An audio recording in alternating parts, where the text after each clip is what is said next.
Приходите во буџетот се прибираа според планираното. Со тоа е дадена целосна проекција на исполнетото, што се задржува од година в година како тренд.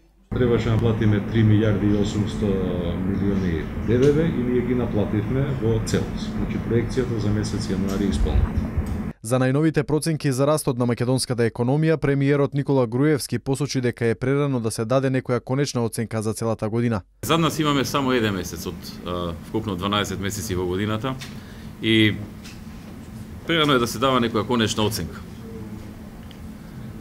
Треба да почекаме барем 2,5-3 месеци да поминат, да се види трендот и се разбира се следат состојбите во Европската унија.